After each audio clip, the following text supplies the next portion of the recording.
5, 4, 3, 2, 1. All right. Going live on YouTube, and I am now in 3, 2, 1. Hello, hello, hello. Live on the Facebook Live. I'm Dan Salem. Live on YouTube, BuzzChomp channel. Live on Facebook, The Dan Salem. I'm going to tweet it from my personal account, and then I will retweet it from BuzzChomp. So go and tweet and retweet and favorite up a storm, because that's how the internet and social media works. If you don't share it, then nobody gets to be shared. Okay, I am live here. We are in the midst of the NFL playoffs, so I'm talking the NFL playoffs, baby. Oh yeah, that's right. Jets are out. The Giants are out. This has got a little bit of a New York focus, but since none of the New York teams are in the NFL playoffs, they're going to kind of take second fiddle here to our 4 matchups this weekend. I'm going to start with one of my favorite teams, division rivals, the New England Patriots. They earn themselves a home playoff game facing the Houston Texans. Now, big debate here this week. I write for NFL Spin Zone, and I was stuck in what happened in the wild card round. I'd say in Houston's case, not so much. I don't know what it was that happened to the Raiders per se, but when they lost Derek Carr, literally the rug was pulled out from underneath them. But they still had a decent running game, and they still had great prolific receivers, but they were starting a rookie quarterback, and Houston handled them rather easily. Now the Texans go on the road to New England, which is notoriously great at home. Patriots have had a bye. They're notoriously great after a bye, and they spanked the Texans earlier this season without Tom Brady. The spread is 15.5 points. I think the Patriots will win by more. Sorry, not sorry. I don't know. I don't have any personal interest towards the Texans, but New England's the best team in the AFC. I would like them to continue on so that they represent in the AFC Championship game. That will make for great football, and I have a feeling that they take care of business against Houston. There's not a whole lot to talk about here. Osweiler played decent for Houston at quarterback last week, but he's been up and down all season. I have a feeling New England will cause him fits. Besides Houston's defense, there isn't a lot that they match up well with against New England. They have a strong defense, so they could potentially slow down Tom Brady and the Patriots offense at times. But for the entire game, it seems very unlikely. Patriots game plan better than anybody, so I don't expect that to be much contention. Well, that brings me to our second game in the AFC, which is Pittsburgh versus Kansas City. Now, I'm hoping that this will be an excellent football game, but despite what you saw the Steelers do to the Dolphins last weekend, Kansas City is infinitely better. They've just been very consistent all year. They make very, very few mistakes. They don't turn the ball over. They've had a punishing running game the last month of the season, and their defense and special teams is tops in the league. Now, Pittsburgh looked awesome passing against a really pretty poor Miami pass defense. They were able to run the ball really well. So, perhaps the 1-2 punch of Le'Veon Bell at running back versus Antonio Brown will allow the Steelers to move the football in Kansas City. But Big Ben got hurt last week. I don't see the Steelers and their offensive line stopping Kansas City from pressuring the quarterback, and I think it's going to cause major problems. Unless the Steelers can really run the ball really, really well and get some rhythm and really control clock, I don't see them getting the big play against Kansas City. This is not the Miami Dolphins. This is the Chiefs. This is the second best team in the AFC right here. So don't kid yourself. This is a tough game for Pittsburgh, and we're in Kansas City. Andy Reid is excellent coming off a week's rest, and I like the home team once again. The home team here, home field advantage really feels like an advantage.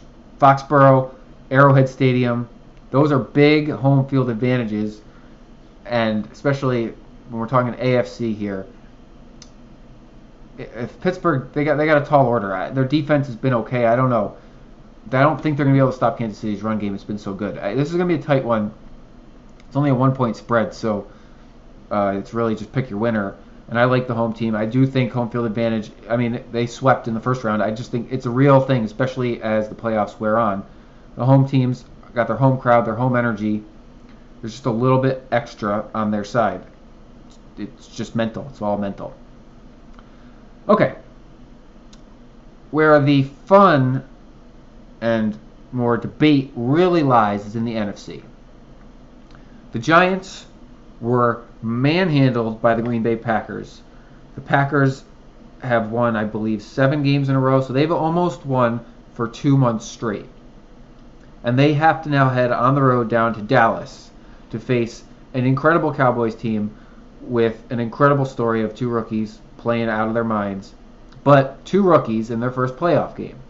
Now, Dallas is at home. That's a major advantage. They've had a week's rest. That's a major advantage. They don't have to play the Giants, which is a major advantage for Dallas. I don't think the Cowboys would have liked to have seen New York after New York beat them pretty much twice this season. But the Packers are so hot. Aaron Rodgers is so hot. I don't see how Dallas's defense can slow down Green Bay. Now, Dallas's offense can easily keep pace against Green Bay's defense. So this might be the home field advantage favoring the Cowboys, but I like Green Bay to win this. I feel like the Packers are America's football team just as much as the Cowboys because they have the history. They won the first early Super Bowls, correct? So, I don't know. The story of Dak and Ezekiel Elliott carrying the Cowboys deep into the playoffs, I like that story. But oh my goodness, Aaron Rodgers, just like they were counted out and he's won 7 in a row. If they just keep winning, this is going to be amazing. And I would love to see Aaron Rodgers face off with Matt Ryan if both of those teams make the NFC Championship because those are just prolific passers. And that would be incredible. I give Dallas a slight edge because they're at home and their running game just controls clock like no other. They can really keep Aaron Rodgers off the field if they get things rolling. But Rodgers scores so fast. I forget what the spread was on this. It's like, Green Bay +4. I took the points because, hell, it's 4 points and this is probably going to be a field goal game. It's just so tight. I like these teams are really, really good. Both of them are so good right now. This is an excellent football game. This is the one I'm most excited for, and most people probably are. And our 4th and final divisional playoff game is the Falcons at home versus the Seattle Seahawks. Nothing about Seattle has particularly impressed me this season. They continually win when they need to. They get it done. But they also seem to sporadically play bad. Now, I wasn't surprised that they won at home last week. I was surprised that Detroit couldn't put enough together, but I really think they're more injured than Matthew Stafford's more injured than anyone wants to believe.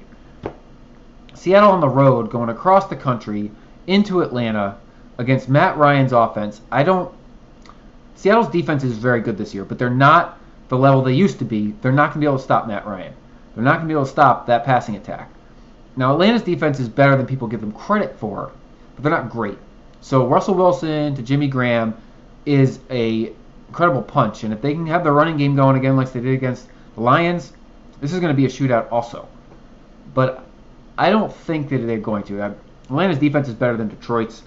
The likelihood of Thomas Rawls rolling another game is low because he doesn't do it very often.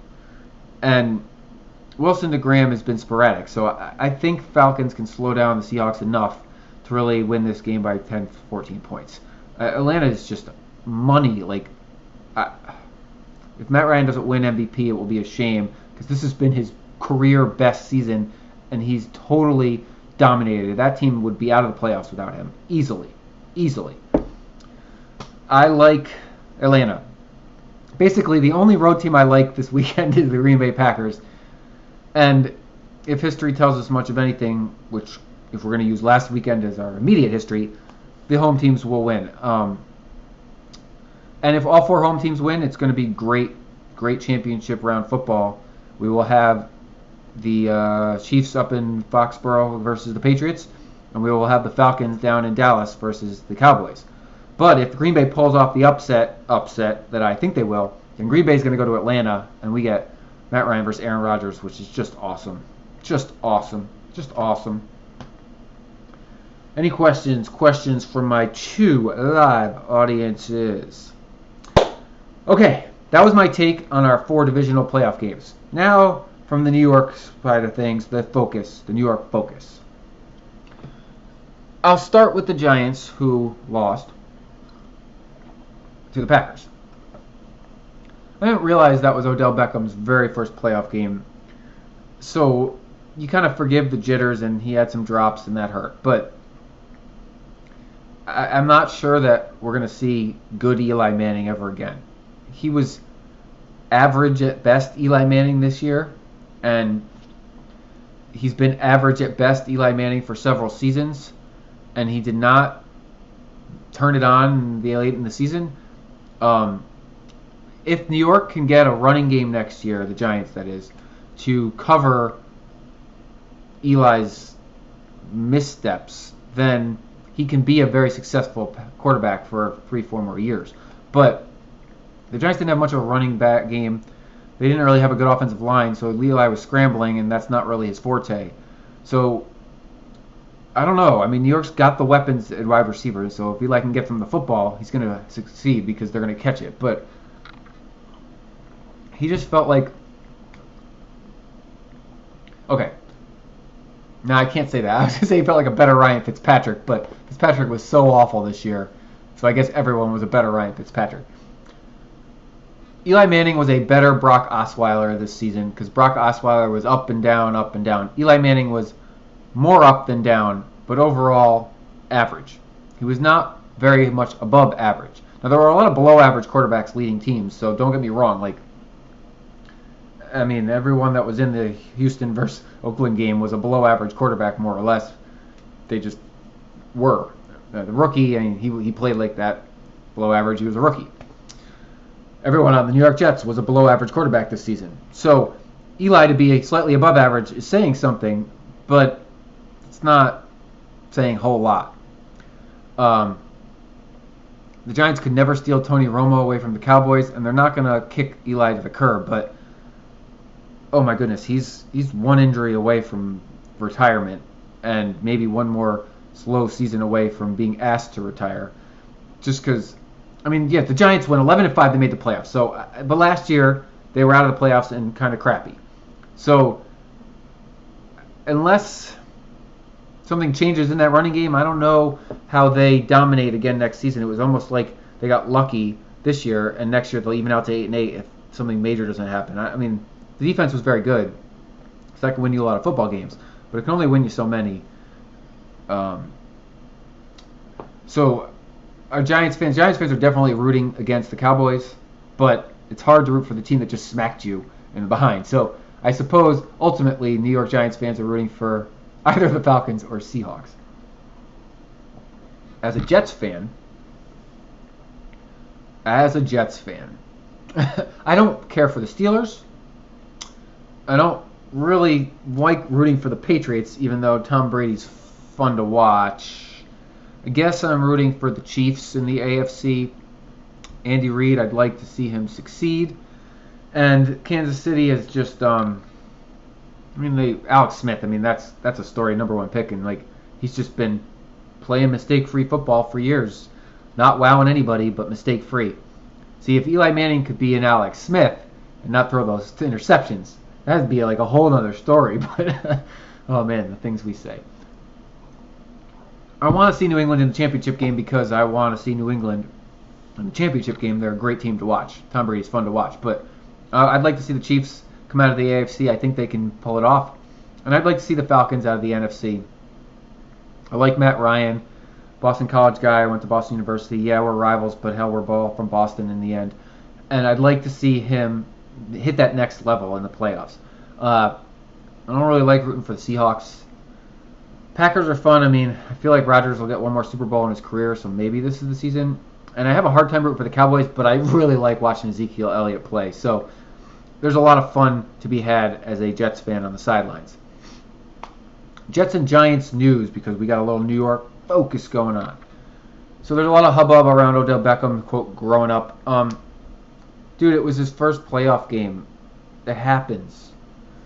He got upset because he got knocked out and the team was humiliated. It happens. He's young. I feel like you get it out of your system after the first playoff humiliation, and then next year they make it again, hopefully. He's going to be a very different player and probably destroy their competition. The other thing is, if the offensive line could protect Eli better, Odell would have more opportunities, and so would Sterling Shepard. So, yeah, there's that. As for the Jets, I guess the news from the Jets side of things is that there are more quarterbacks now in the draft to tempt us. And oh my goodness, if Deshaun Watson did not look absolutely unbelievable for Clemson. But I caution my team, if for whatever reason he happens to fall to us at 6, that history is not on the side of the flashy college football quarterback. Everyone kept reckoning this game to USC versus Texas when Vince Young put on a show. And Vince Young did not have a very good NFL career. And his competition at quarterback that game, I believe Mr. Matt Leinart, if I'm not mistaken, did not have a very good NFL career. Most college quarterbacks do not have good NFL careers because there are very few great NFL quarterbacks that we would actually say have had excellent careers. The people that stay in the league, like Ryan Fitzpatrick, have had excellent NFL careers. Fitzpatrick has slightly above average numbers. He has a great season and a bad season. But he's been in the league 9 seasons, something. That's a tremendous career. Alex Smith, tremendous career, and he was a number 1 overall pick. Now, last year we were a little spoiled. Both top 2 quarterbacks, or not last year, 2 seasons ago, both top 2 quarterbacks have been playing very well so far, Mariota and Winston. Now, Mariota's got injured. We'll see if he can come off of that. RG3 was never able to come off his injury. I like what I saw from Watson because everyone said, oh, he can run. He was passing from the pocket and on the run, especially when it counted at the very end of the game. 2 late scores to win it. That showed moxie, poise, under pressure at the biggest moment on the biggest stage that he could possibly show it on yet. I like that a lot. I like it a lot. And he's not going to follow the Jets at 6. And the Jets aren't going to trade up because they'd have to pay too much to get him. But in an ideal world where he's actually available for the Jets at number 6, I caution them from taking him. But I would be excited of having him pass to our slew of young receivers and old. That would be excellent. But Cleveland's at number 1, and it's the 49ers at 2. One of them are going to take Watson. Nobody wants to go to Cleveland. If he ended up on the San Francisco 49ers, I mean, I think he'd be pretty happy. They stunk, and they don't even know who their coach is yet, but it's the 49ers. They got a great history, at least. Cleveland, not so much. Now, most people rate the University of North Carolina's quarterback higher than Watson in terms of intangibles and quarterbacking skills, and he declared.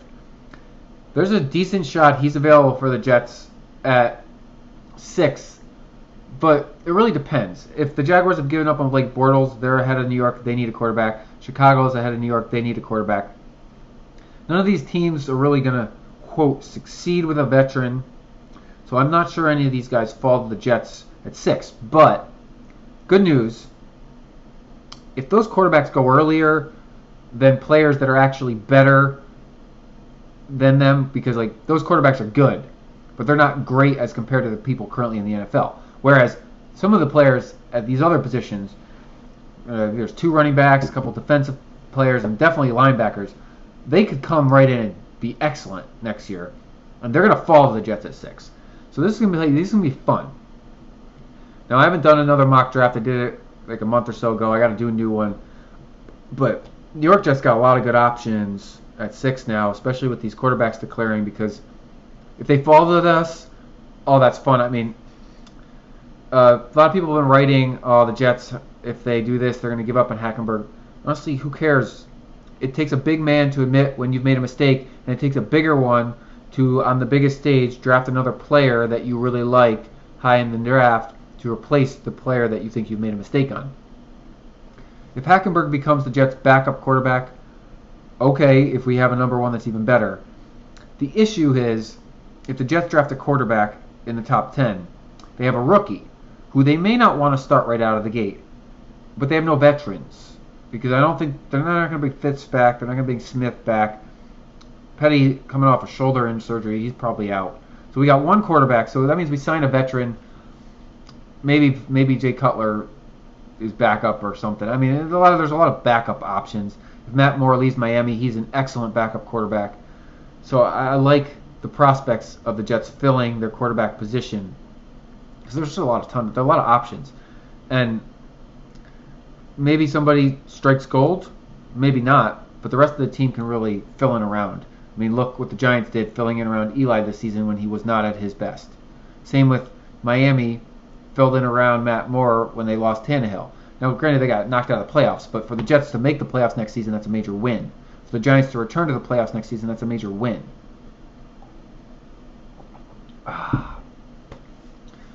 Only other New York news I've heard of late is that the Yankees are, quote, done dealing this winter. Anytime someone says they're done, that means that they're probably going to do one more deal. So I'm excited to see what that deal will be, because I never believe anybody when they say they're done. Oh, I'm going to play 5 more years. They quit. I'm quitting. They sign 2 more years. Oh, we're done. They do another deal. The Yankees got one more deal in them if they say they're done. So that's kind of fun and exciting. Still a few more months till baseball. Clippers, they've fallen down the standings a bit, but rebounded the last few days with some victories. I'll touch back on them as the season wanes on. This is the dregs of the NBA season. Teams are coming off the holidays, tired. It's the last couple of months that really matter with the playoff push for positioning. The Clippers are going to make the playoffs. It's just a matter of what seed they get. Honestly, everybody in the West is pretty tight, except for the Warriors are at number 1, and whoever's in the 8th seed is way below. So, but that spells bad news. The team's been playing bad. We did some 2017 predictions on BuzzChomp, and I predicted the Knicks are the first team to fire their coach. I know he's only been there a season, but AWOL. This is only going to get worse. It's only going to get worse. All right, well, this was fun. We had a great national championship game for college football last night. I loved seeing Alabama get upset. We got 4 awesome NFL games on the docket this weekend. I will be back next Tuesday talking championship round NFL action with only 2 games to go. We will see what teams qualify. Only 4 can win. Only 4. I'm Dan Salem, at the Dan Salem on Facebook Live and regular Facebook, at the Dan Salem on Twitter. We're over live streaming on BuzzChomp on YouTube. Stay tuned. New video web series premiering on Pillow Talk TV this Friday, starring me, yours truly. And I'm going to have a new YouTube channel debuting here at the end of the month. It's going to be fun, and you're going to love it. Great new stuff up on BuzzChomp. We got a little football Premier League post going and a little ramped up NFL action. But join me again next Tuesday live, 5 p.m. Pacific. That is 8 o'clock Eastern. 2 platforms. Live. This is a live stream. Thank you, and good night. Good night.